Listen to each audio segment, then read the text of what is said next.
tardes. Llevamos ya 9 meses de guerra en Ucrania, se acaban de cumplir prácticamente hace apenas unos días y es momento de echar un vistazo a la factura, al coste del conflicto para una de las partes, sobre todo para Rusia. Y es que según estimaciones de Forbes, Rusia habría gastado una cuarta parte de su presupuesto anual solo en la guerra. Esto es en torno a 82.000 millones de dólares, más de 14.000 millones se han desembolsado en los ataques con cohetes en Ucrania, es decir, con misiles. Según algunas estimaciones, se han disparado más de 4.000 misiles contra territorios ucranianos. Y de media, cada uno de ellos ha costado 3 millones de dólares. Así que haciendo los cálculos nos salen pues esos 14.000 millones. Alrededor de 6.600 millones de dólares se han destinado a proporcionar artillería y 15.600 millones a pagar salarios a los militares. Rusia también ha perdido 20.800 millones de dólares en equipo militar.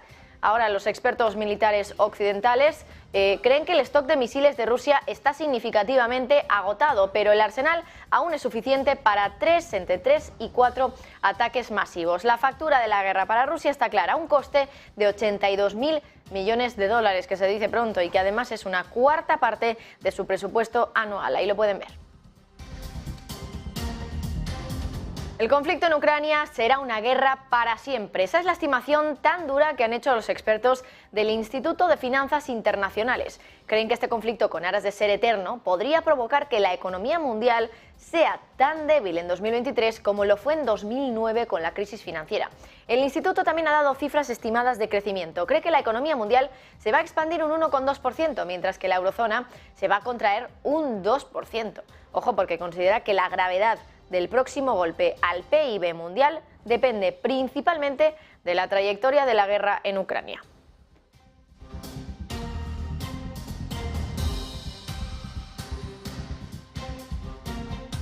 Ayer las negociaciones de los topes energéticos fracasaron en Bruselas. Uno de esos topes era el del petróleo, que podría volver a negociarse en el día de hoy o, en caso contrario, enfrentar todavía más retraso. Por el momento no hemos tenido noticias de que ya se haya vuelto, se haya regresado a esas conversaciones respecto al tope del precio del petróleo. Un tope que ayer destapó las divisiones que hay entre los Estados miembros respecto a este asunto.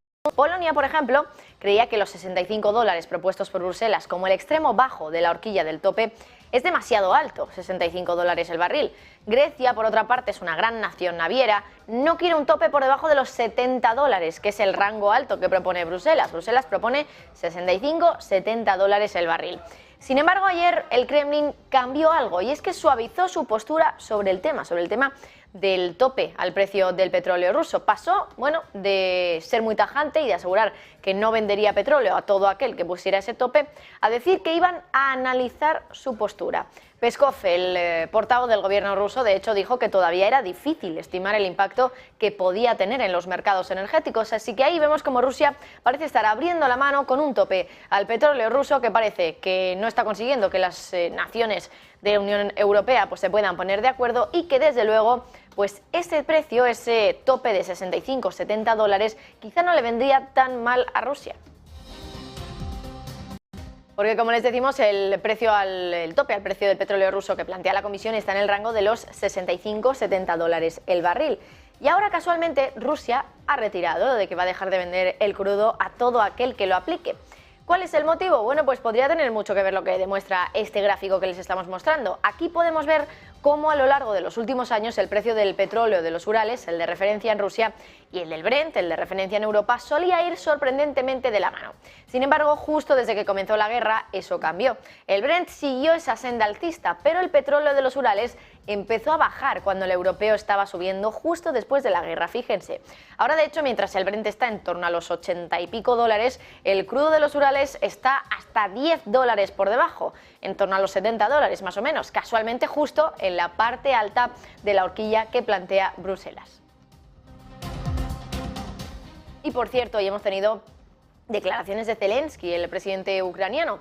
Dice estar muy agradecido a los países bálticos y también a Polonia de poner un tope al petróleo ruso de 30 dólares el barril. Es la propuesta que han hecho los polacos y es menos de la mitad, además, de lo que había planteado la Comisión Europea.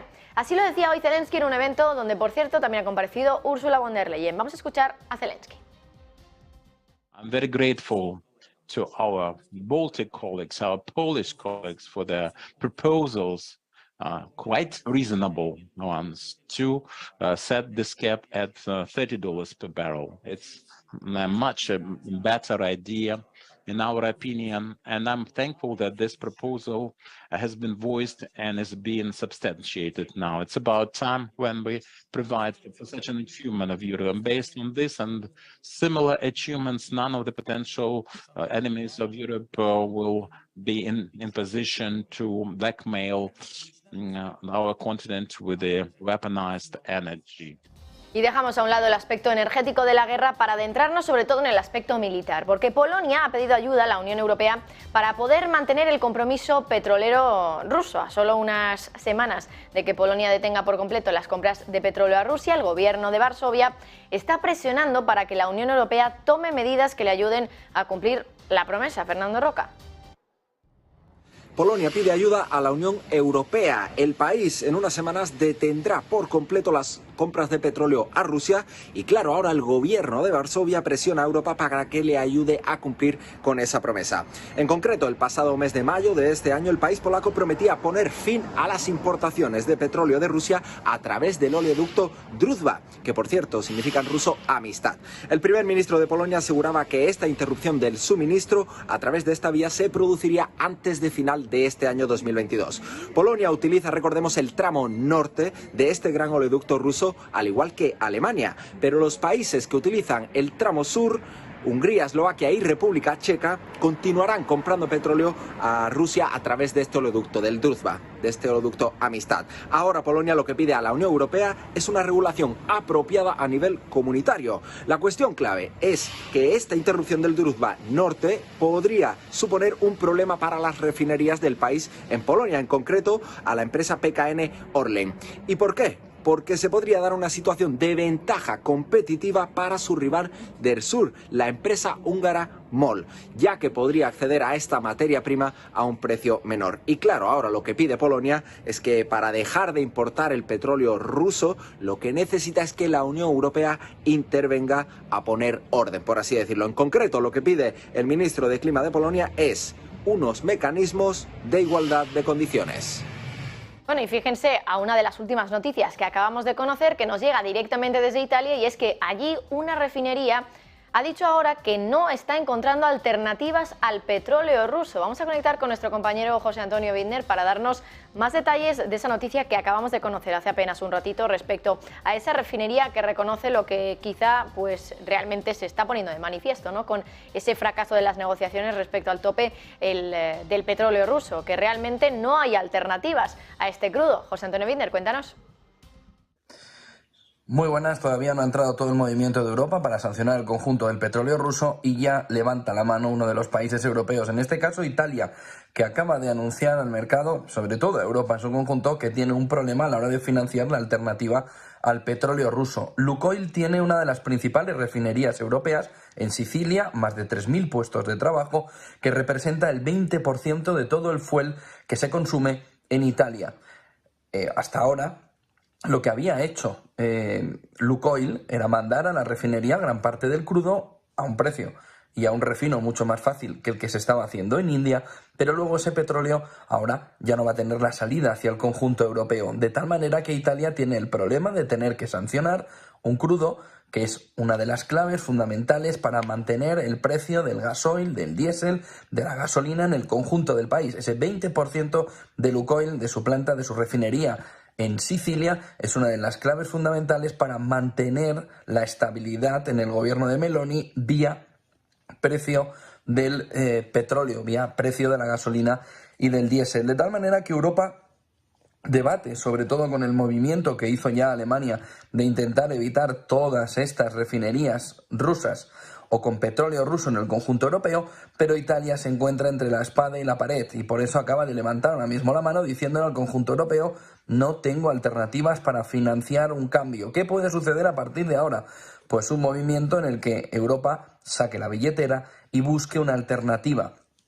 Piensen que la refinería de Lukoil en Sicilia, en Italia, no es poca cosa, sobre todo por la cantidad de puestos de trabajo, 3.000 puestos de trabajo que están ahora mirando de qué manera puede afectar esas sanciones. También se está planteando por parte de Europa una posibilidad de exención parecida a la que ha pedido Hungría. Eso sí, le están diciendo a Italia cómo no levantó la mano un poco antes. ¿Qué puede jugar a favor de Italia?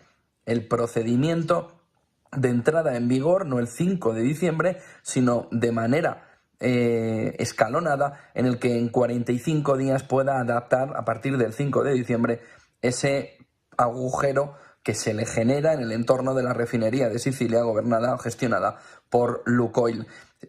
Europa mira entera cuál es la solución, sobre todo porque hay dos puntos clave donde Europa ve que puede haber un peligro de abastecimiento, precisamente en Italia, con esa refinería de Lukoil, y en el norte de Francia, con las refinerías francesas que han padecido las distintas huelgas y que no ha cesado la tensión alrededor de las refinerías del norte de Francia. De tal manera que Francia e Italia nos marcan el paso de hasta dónde puede haber una entrada en diferido de esas sanciones al petróleo ruso, al crudo ruso, que también, precisamente Rusia, está mirando cómo se soluciona. La salida a través de la refinería de Lukoil en Sicilia ha sido hasta ahora una de las claves para conseguir reducir también costes en el petróleo ruso y desviar desde la refinería italiana al resto del mundo gran parte del petróleo ruso.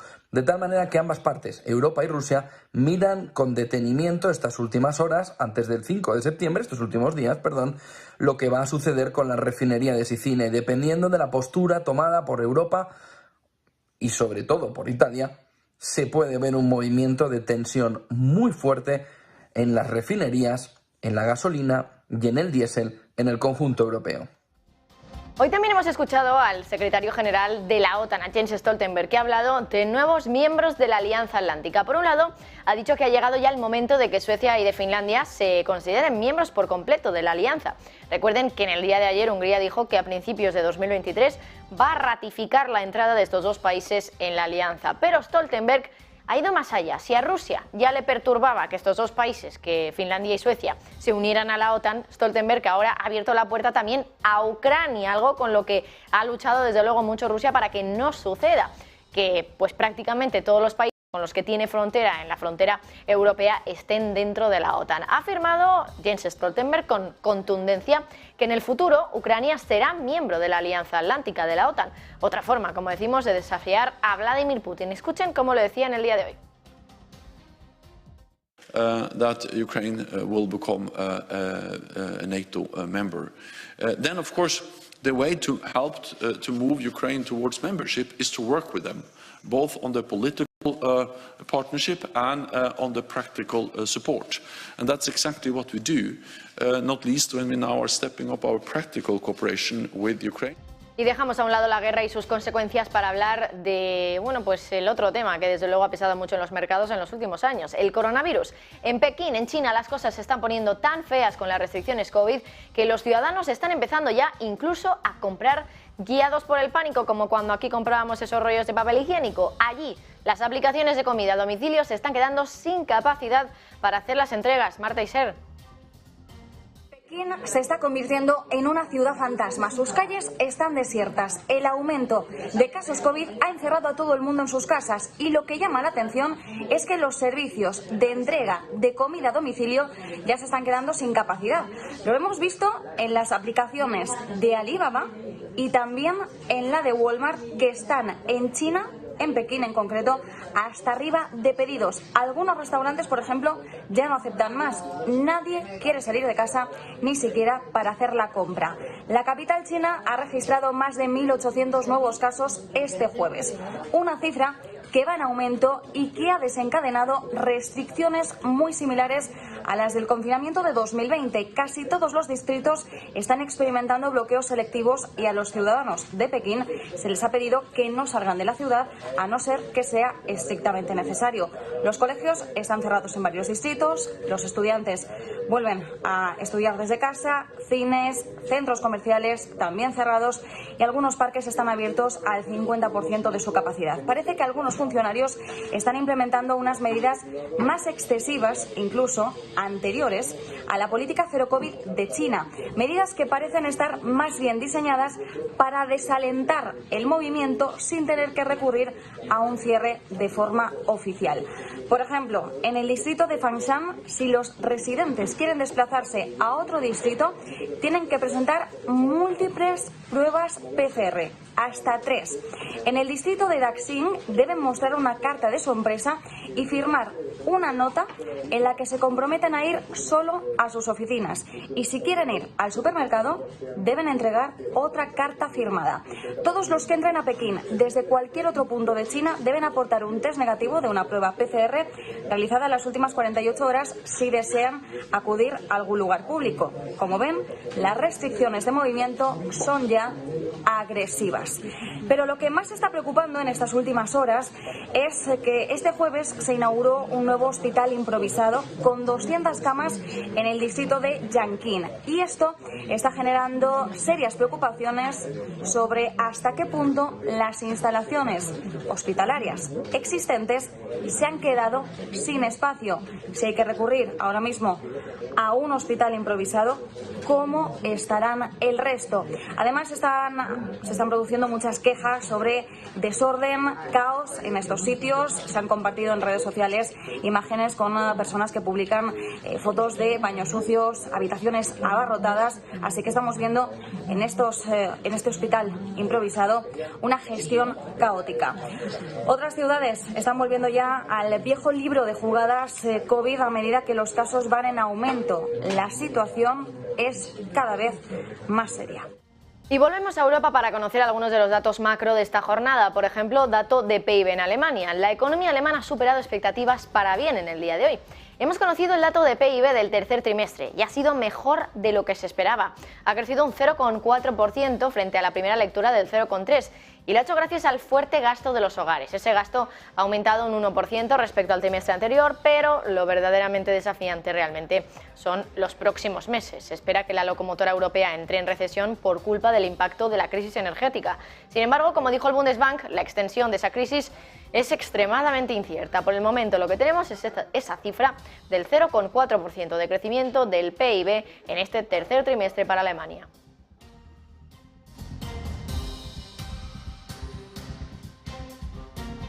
Y en España el Gobierno confiesa que el impuesto a los beneficios extraordinarios de las energéticas va a recaudar, ojo con esto, 400 millones de euros menos de lo que se había previsto anteriormente.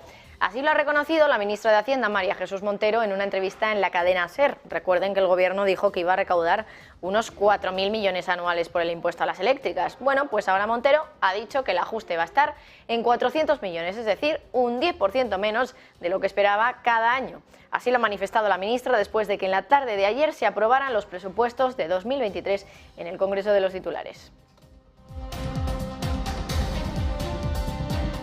Hoy hay un cumpleaños que celebrar en el mercado, el de Quantitative Easing 1. El primer retoño de inyección de la liquidez de la Reserva Federal nació un día como hoy, pero hace 14 años. El 25 de noviembre de 2008, Ben Bernanke, el entonces presidente de la Fed, anunciaba su agresivo ataque contra la crisis financiera.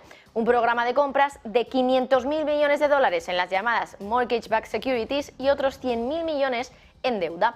Fue la solución que ideó la Fed para apoyar al mercado de vivienda que la crisis subprime había dejado hecho polvo, básicamente. Pero ¿por qué nació el que ahora se conoce como QE, Quantitative Easing? Bueno, básicamente porque a la Fed se le había agotado la artillería. Estaban acostumbrados a responder a la economía subiendo o bajando los tipos de interés y esos tipos ya estaban entonces en torno al 0%. No había más maniobra que hacer, por eso sacaron adelante una herramienta nueva, lo que se conocería como el Quantitative Easing. Como pueden ver en ese gráfico, en 2007 el balance de la Fed ni siquiera llegaba al $1 billón y solo 4 meses después, en marzo de 2009, ese balance ya rozaba los 2 billones, es decir, que se había duplicado. El Quantitative Easing es, puesto de forma sencilla, la impresión de billetes. La Reserva Federal tiene que crear dinero para comprar esa deuda o esos títulos de Mortgage-Backed Securities. Y uno de los problemas de eso está en crear también, a su vez, dinero, pero también inflación. No contentos con el QE1, a lo largo de estos 14 años la Fed ha tenido otros 3 hijos más de esta inyección de liquidez, el QE2, el QE3 y el QE4 en 2020, que fue el más explosivo, como pueden ver en ese gráfico. Su balance ya supera los 8 billones de dólares y muchos expertos dicen que esta es una de las causas de la inflación tan desbocada que estamos teniendo ahora mismo en Estados Unidos, pero en el resto del mundo también.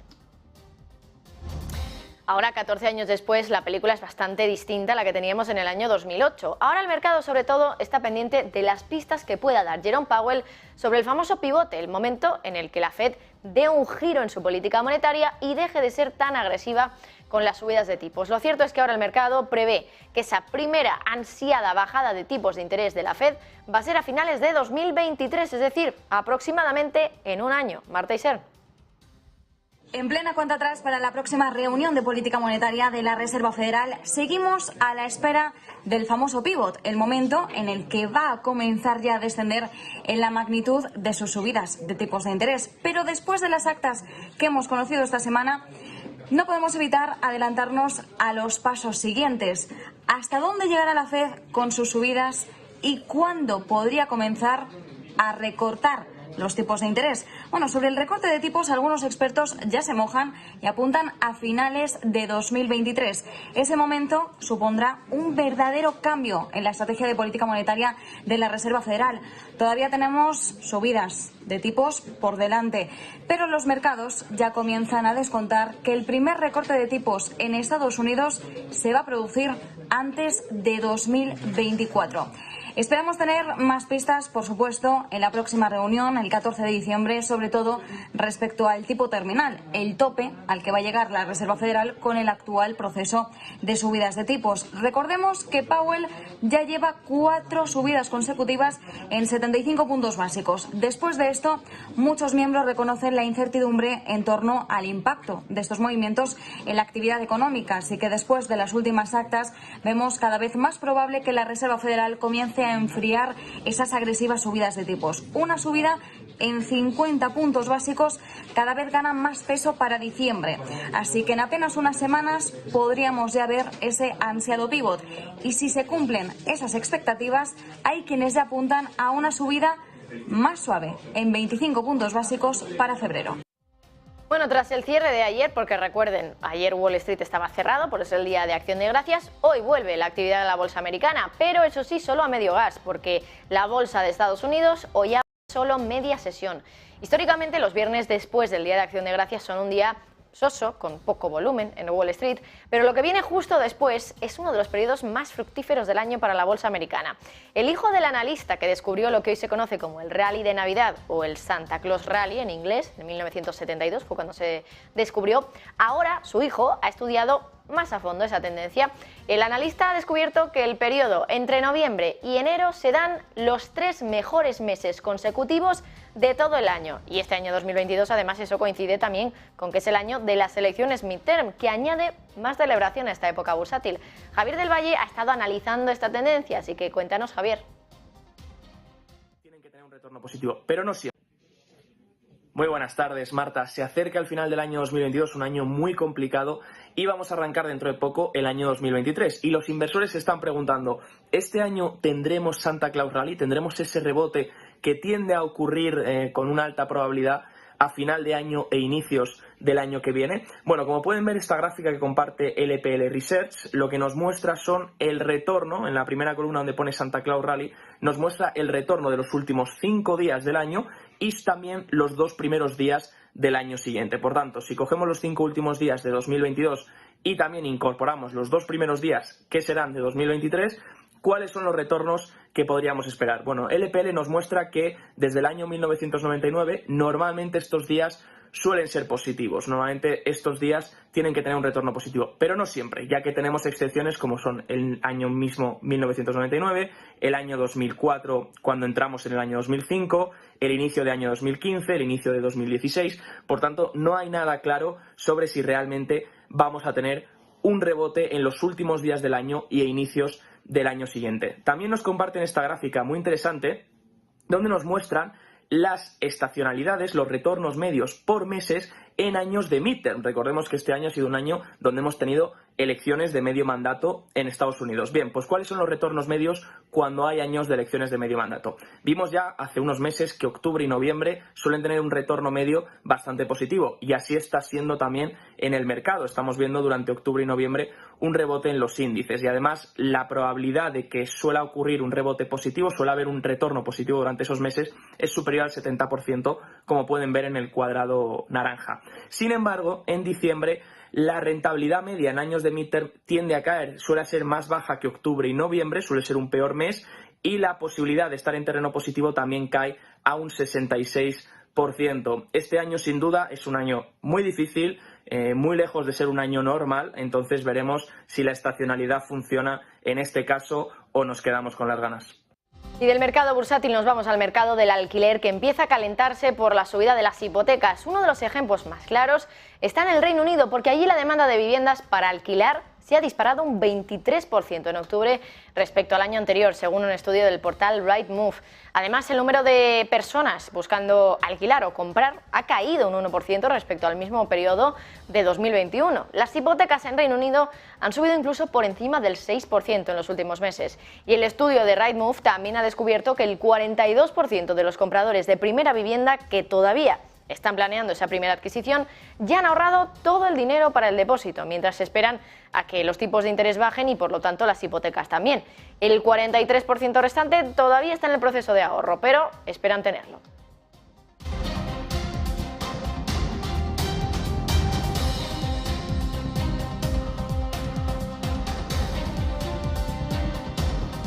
Giorgia Meloni, la primera ministra italiana, solo lleva unas semanas en el cargo de primera ministra, y aunque muchos temían que iba a ser todo lo contrario a Mario Draghi, la italiana ha sorprendido. Ha conseguido que en este poco tiempo la prima de riesgo italiana se desplome en 50 puntos básicos. Sin embargo, Bloomberg desvela que hay funcionarios en el gobierno italiano preocupados por su posible derroca, como pues por culpa sobre todo de un enemigo íntimo, Matteo Salvini, el viceprimer ministro italiano. Eva Villanueva, cuéntanos un poco cuál es el juego político que hay ahora mismo dentro del gobierno italiano. Muy buenas. La caída de Mario Draghi, una de las figuras más respetadas de Italia al frente del gobierno de Roma, sigue en la memoria colectiva y lejos de apagarse, se aviva en medio del temor de que pudiéramos asistir a una nueva crisis en el gobierno de Italia que pudiera desembocar en la caída de la primera ministra Giorgia Meloni, o que Meloni diera la espalda a la Unión Europea. Para ponernos en situación, el adiós de Draghi ante la falta de acuerdos daba paso a ese gobierno de coalición ultraconservador encabezado por Meloni. Una llegada que se veía con escepticismo, pero que ha conseguido que se rebaje la tensión en el mercado de deuda. La prima ha caído 50 puntos básicos por esos mensajes, esas decisiones a favor de la contención del gasto, lo que minimizaba preocupaciones como sus lazos con Rusia o también la impaciencia con las reglas de déficit. Sin embargo, la estabilidad del gobierno podría estar en riesgo ahora a tenor del discurso populista. Un discurso que su viceprimer ministro y rival Matteo Salvini utiliza para erigirse como el gran defensor de los italianos frente a la jefa de gobierno. De hecho, la amenaza emerge de cara a este invierno, cuando se espera la llegada de refugiados ucranianos por las bajas temperaturas, y que, sin lugar a dudas, podría servir de talón de Aquiles para la figura de Meloni. ¿Por qué este temor? Porque en las últimas semanas Salvini se ha cobrado el rédito político de que el Ministerio de Interior, que pertenece a sus filas, haya impedido el atraco de barcos con inmigrantes rescatados en los puertos italianos, en una decisión, por cierto, que ha sido declarada ilegal tanto por la Unión Europea como por los tribunales italianos. Pero ante este movimiento, y en un giro sorpresivo, Meloni entraba en escena, y cuando Francia aceptaba acoger a esos inmigrantes, recriminaba al resto de socios que solo Italia y algunos otros estados mediterráneos los acogen. Además, tras esa declaración, también se ha constatado en la cumbre del G20 un notable deterioro en las relaciones de Italia con Francia y Alemania. Con todo, según Bloomberg, existe una creciente preocupación entre funcionarios italianos y del G7 de que esas disputas internas desvíen la atención de Meloni hasta el punto de que deje de preocuparse por las finanzas de todo el espectro político y se centre en esas disputas internas que podrían llevar a esa ruptura más grave con el resto de la Unión Europea.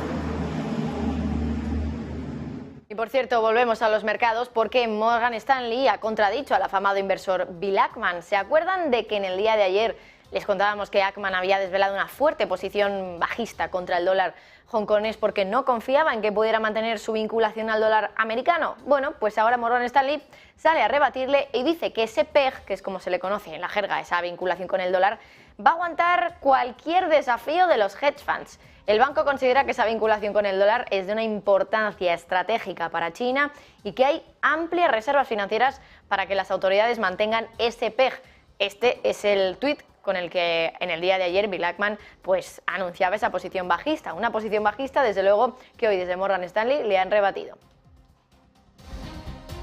Bueno, y ya por último, a modo de curiosidad, hay una estrategia en el mundo bursátil que consiste en comprar al cierre de los mercados y vender en la apertura, es decir, comprar en base al gap que hay entre el cierre y la apertura posterior en bolsa. Pues fíjense en este gráfico porque demuestra cómo parece ser que las bolsas funcionan mejor por la noche cuando están cerradas.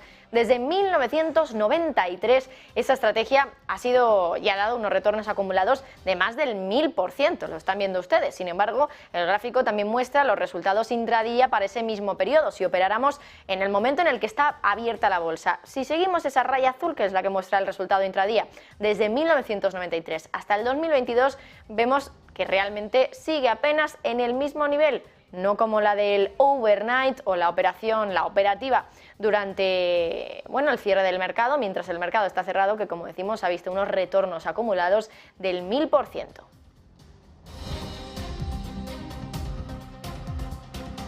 Bueno, muchas estrategias desde luego en los mercados que hay que tener en cuenta a la hora de operar y sobre todo en momentos como el actual, donde todavía estamos en un mercado bajista, pero quizá dentro de muy poquito realmente volvamos a tener ese rally de Navidad, ese Santa Claus Rally que fue descubierto, como les contábamos antes, en el año 1972. Alberto Iturralde, analista independiente, muy buenas tardes. Muy buenas tardes. Bueno, decíamos que estos 3 meses, los que van desde noviembre hasta enero, son considerados los 3 meses consecutivos mejores del año para Wall Street, para la bolsa. No sé si en tu opinión ahora quizá podamos tener un momento festivo así para las bolsas, que tengamos un rally, que podamos ver cómo de nuevo pues parece que vuelve la alegría al mercado. ¿Cómo lo ves? Javier del Valle acaba de dar la pauta correcta, en mi opinión. Él decía que los años en los que hay midterm se adelanta la subida de ese tercer trimestre, lo hemos visto durante estas últimas semanas, y normalmente el mes de diciembre es mucho más discreto. ¿Por qué? Porque el maquillaje de fin de año se adelanta para aprovechar, generar un tono positivo en la economía durante las elecciones midterm. Y es lo que hemos vivido este año. Por eso yo ayer a Marta Iser le decía, vamos a ver, ¿qué rally de fin de año vamos a tener si ya estamos en un rally de fin de año? Unos índices, el principal americano, Dow Jones, 21% de subida. El principal europeo, el DAX, 22% de subida. Y todo eso en un mes y 2 semanas. ¿Qué rally? Si ya estamos viviendo un rally, ¿qué pasa? ¿Que nos lo hemos perdido y queremos la última semana del año ver si aprovechamos algo la subida? No. Las elecciones midterm se producen en la segunda semana de noviembre, primera y segunda semana de noviembre. Eso implica necesariamente que lo que tenemos es que aprovechar una razón de peso para incorporarnos al mercado. Grandísimo sentimiento negativo de octubre y esas elecciones en noviembre. Después lo que pueda pasar es muy relativo, porque ahora ya el sistema financiero está intentando vender todo lo que ha hecho subir durante estas últimas semanas. Eso implica que no sería de extrañar ver un mes de diciembre mucho más discreto de lo que hemos visto los meses de octubre y noviembre. Así es que no, el rally de fin de año se puede producir o no, pero ahora mismo ya hemos vivido un rally. Si nos hemos perdido este rally pensando en las Navidades, es que no nos enteramos de lo que pasa en el mercado. También nos hayan enterado porque al final, como llevamos acumuladas unas pérdidas brutales en este año, pues hemos recuperado un poquito, pero claro, no vemos todavía que eso esté en verde. Un poquito, no, mucho, porque el 20% desde luego que es mucho, pero quizá si lo comparamos con lo que han perdido este año, pues entiendo Marta, que a lo mejor puede venir de ahí. Dime, Alberto. Marta, hace unos meses nos contaban, sobre todo durante el mes a primeros de octubre, nos decían que la caída anual de los índices era la mayor de la historia. Es decir, que si tomamos que justo además marcaban máximos todos los índices a primeros de enero, claro, cuantificamos la caída y es una barbaridad, ¿vale? Pues háganse una idea de una cosa. Así como el Dow Jones había recortado, y es de los que menos había recortado, un 22% durante el año hasta octubre, lo cual es una barbaridad, ahora mismo solo descuenta con respecto a primeros de año un 7%. ¿Qué pasa? Que tenemos todavía la sensación de lo que hemos vivido en los meses anteriores. Y sin embargo, las caídas a final de año van a resultar tremendamente maquilladas con este movimiento de ahora. Por eso es muy importante darnos cuenta de que tenemos un sentimiento negativo que nos está impidiendo aprovechar las subidas. Como todavía tenemos esa estadística presente de las grandes caídas que hemos vivido hasta septiembre, nos perdemos la subida pensando que va a haber una continuidad bajista que no asoma por ningún sitio en la bolsa. Impresionante ese gráfico, Alberto. Yo no me había fijado, pero la verdad es que te revela desde luego muchos datos de lo que está pasando en el mercado. Por cierto, hoy también hemos conocido que en el mercado lo que se está especulando es que la Reserva Federal ya empiece a bajar los tipos de interés a finales de 2023, es decir, que quedaría aproximadamente un año. Pero, Alberto, ¿cómo podrían reaccionar los mercados en el momento en el que la Fed empiece a bajar los tipos? Porque parece que tenemos todos mucha expectativa para que esto vuelva a ser un poco ese ciclo alcista que vivíamos entre 2009 y bueno, realmente este año, hasta principios de este año, pero no sé si eso lo vamos a volver a ver alguna vez en nuestra vida. La decepción que tuve yo en la última intervención con vosotros durante las últimas declaraciones de la Fed, cuando subió en esta última ocasión 75 puntos básicos, fue enorme. ¿Decepción por qué? Porque ante las palabras de Powell veíamos el mercado en ese momento y al minuto desplazarse con una violencia que, como terminaba la sesión en negativo, hizo a todo el mundo pensar que el mercado se iba a desplomar. Y claro, como yo me conozco las mentiras de la Fed y cómo se producen las mentiras en el mercado, excusándonos en la Fed, explicaba que eso era una trampa de mercado y que esas palabras de Powell diciendo que no se veía el fin de la subida de tipos de interés, pese a que en sus primeras declaraciones nos había hecho ver lo contrario, es decir, que dejaba la rueda de prensa con una sensación muy negativa que empujaba puntualmente a los mercados a la baja, hizo pensar a todas las personas que opinaron que el mercado iba a caer. Pero vamos a ver, si las decisiones de la Fed ya sabemos hace mucho tiempo que las conocen los bancos de inversión 3 meses antes. Todo esta charleta economicista de los tipos de interés, de si va a subir 25, 50, 75, medio, 350.000, la conoce perfectamente Goldman Sachs mucho antes de producirse. Ellos van sobre seguro, saben exactamente lo que va a decir Powell. En su día, cuando se produjo el escándalo, en el que supimos que todo esta nube de humo, de oh, ¿qué van a decir? ¿Van a subir? ¿Van a bajar? Ya se conocía de antemano, se escudaron, todo el sistema financiero se escudó en que, hombre, es que claro, los grandes bancos de inversión tienen que conocer de antemano la política de la Fed, porque al fin y al cabo la oferta monetaria tiene que ser conocida de antemano. Pero eso implica que ya hay un actor, unos cuantos que tienen perfecto conocimiento de cómo van a hacer reaccionar al mercado porque saben lo que se va a decir. Luego, ¿cómo te vas a fiar de ellos cuando te dicen, hombre, es que la Fed para 2023 va a hacer esto y los mercados igual caen? Pero ¿cómo podemos ser tan ingenuos de haber olvidado una de las corrupciones más importantes en el sistema financiero de los últimos años? No. A ti los bancos de inversión te van a decir, como hemos escuchado ayer a Barclays, hoy es que la bolsa no va a funcionar bien hasta finales de 2023. Pero vamos a ver si está funcionando bien ahora. Tú, Barclays, me decías a mí hace 2 meses que la bolsa iba a subir. No, Barclays te decía que iba a caer. Y la bolsa ha subido. Es decir, que os tengo que hacer caso ahora a vosotros de lo que va a hacer la bolsa hasta finales de 2023, porque igual para finales de 2023 se produce el famoso pivot y por fin hay una bajada de tipos de interés. Pero vamos a ver. Miren, yo no sé qué dinero se gana con la economía. Sí sé el que se gana con la bolsa. Y en la bolsa solo se gana dinero si atendemos a lo que hacen los precios y no a todo lo que nos cuentan los artistas interesados en sacarnos el dinero. Véase Goldman, Barclays y todos esos que opinan a la contra de lo que sucede para robarnos el dinero. Así es que, mira, de aquí a 2023 todos calvos, Marta. Sería interesante ver, por ejemplo, qué es lo que hacen los bancos de inversión cuando recomiendan precios objetivos o recomiendan sobreponderar, infraponderar. Luego sería interesante ver qué es lo que hacen exactamente. Eso daría para una charla, desde luego. Y para varios procesos penales. Desde luego. Bueno, sí. Y por otra parte, Alberto, también quería preguntarte, porque hoy es el aniversario del primer quantitative easing de la Fed. El 25 de noviembre de 2008 teníamos a Ben Bernanke, el entonces presidente de la Fed, que anunciaba pues ese nuevo programa de compras, un programa de compras que, si no recuerdo mal, iba a destinar 500.000 millones de dólares en ese momento a los mortgage-backed securities y luego 100.000 millones para la compra de deuda. Claro, desde ahí pues ha llovido mucho, 14 años, 4 programas de quantitative easing y 8 billones de dólares en el balance de la Reserva Federal. Claro, al final otro de los debates un poco que te planteo es las consecuencias que ha tenido todo esto. Al final es una herramienta nueva y que todavía no se ha llegado a deshacer por completo. Se ha intentado en alguna ocasión, como por ejemplo en el famoso taper tantrum de 2013, que realmente tampoco se hizo mucho. Lo que se vino a hacer es anunciar que se iba a dejar de comprar y aún así los mercados reaccionaron fatal. Y bueno, este año también lo estamos viendo, que los mercados están reaccionando mal cuando apenas todavía los bancos centrales no han empezado realmente a reducir su balance. Entonces, bueno, quería preguntarte un poco tu opinión un poco sobre todo esto y bueno, cómo valoras pues cómo los bancos centrales van a tener que deshacerse de todo esto y la reacción que pueden tener los mercados, porque entiendo que a lo mejor ni ellos son conscientes de cuál puede ser la reacción del mercado de deuda. ¿Por qué vivimos tantos tiempos de burbujas y tantos tiempos de grandes crisis?